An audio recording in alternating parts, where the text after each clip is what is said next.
আসসালামু আলাইকুম ভিউয়ার্স, বাংলাদেশের সর্বশেষ আপডেট সংবাদে আপনাদের স্বাগত। সমন্বয়ক হাসনাতের বক্তব্য, যারা ত্রাণের গাড়ি আটকে আন্দোলন করছে তারা জাতির শত্রু।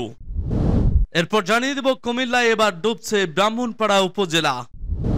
এদিকে বন্যায় ডুবে যাওয়া শিশুকে উদ্ধার করে হেলিকপ্টারে ঢাকায় আনলো বিজেপি। এরপর জানিয়ে দেব 3 ঘন্টার ভারী বৃষ্টিতে ডুবলো খুলনা।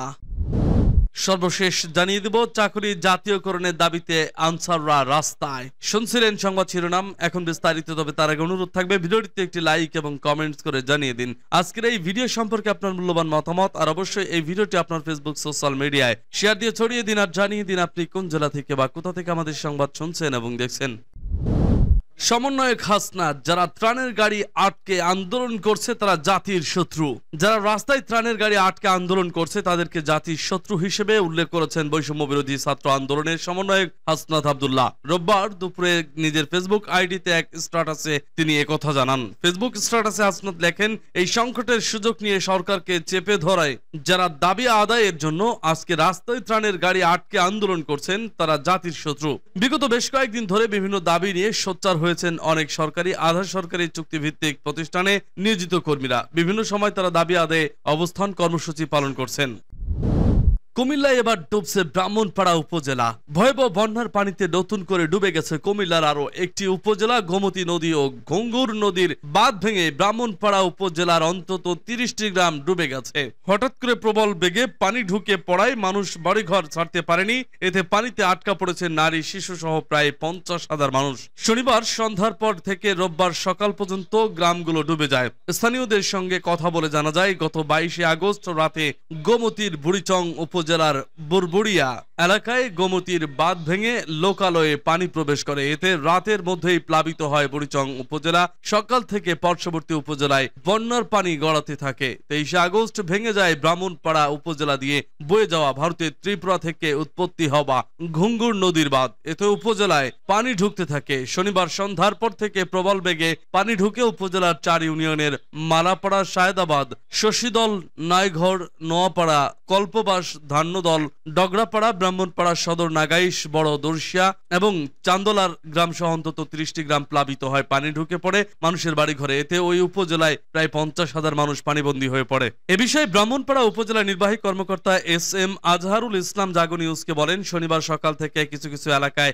জলমগ্ন ছিল, কিন্তু সন্ধ্যার পর হঠাৎ করে প্রবল বেগে পানি ঢুকে যায়। প্রায় 30টির বেশি গ্রাম প্লাবিত হয়। খবর পেয়ে সকাল থেকে উদ্ধার কার্যক্রম চলছে। এ পর্যন্ত 7,500 মানুষকে আশ্রয় কেন্দ্রে নেওয়া হয়েছে। এদের মাঝে শুকনো খাবার, পানি এবং ঔষধ বিতরণ করা হয়েছে।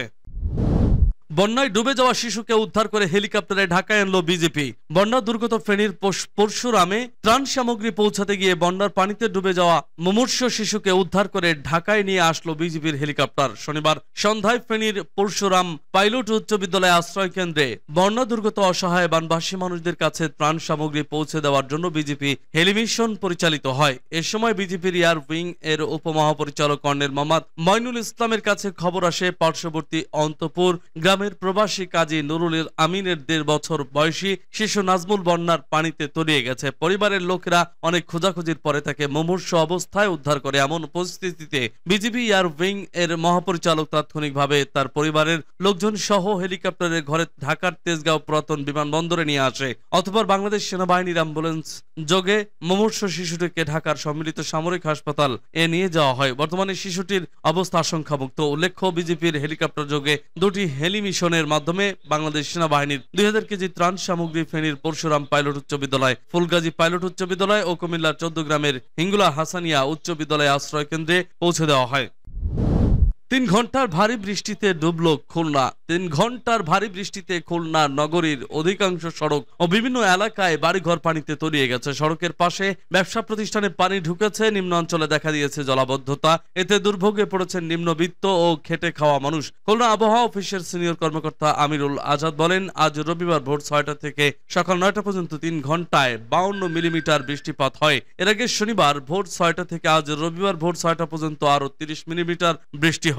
এদিকে ভারী বৃষ্টিতে নগরীর খলিশ জগদীশপুর মুজগুন্নি বাস্তুহারা কলোনি হাউজিং এলাকা ফুলবাড়ি গেট রয়েলিগেট মহেশ্বর পাশা দৌলতপুর নতুন রাস্তা মোড় আলমনগর নেকি চেকপোস্ট রায়ের মহল বাইরা বাজার গল্লামারি গোবরচাকা নবীনগর ময়লাপোতা রয়েল মোড় টুটকাপাড়া জোলাকড় বাজার মহির বাড়ি খালপাড় রূপসাঘাট নতুন বাজার সহ নগরীর প্রায় দুই তৃতীয়াংশ সড়ক ও নিম্নাঞ্চল পানিতে ডুবে যায়। জানা যায় জলাবদ্ধতা নিরসন প্রকল্পে সিটি কর্পোরেশন গত 6 বছরে প্রায় 502 কোটি টাকা ব্যয়ে ময়ূর নদ সহ 7টি খাল খনন ও ড্রেনে সংস্কার কাজ করলেও ভোগান্তি কমেনি। দীর্ঘতি অপরিকল্পিত উন্নয়ন কাজ ও নিয়মিত পানি নিষ্কাশনের ড্রোনগুলো পরিষ্কার না করায় বৃষ্টি হলেই ড্রেন উপচে নোংরা পানিতে প্লাবিত হয় চারপাশ।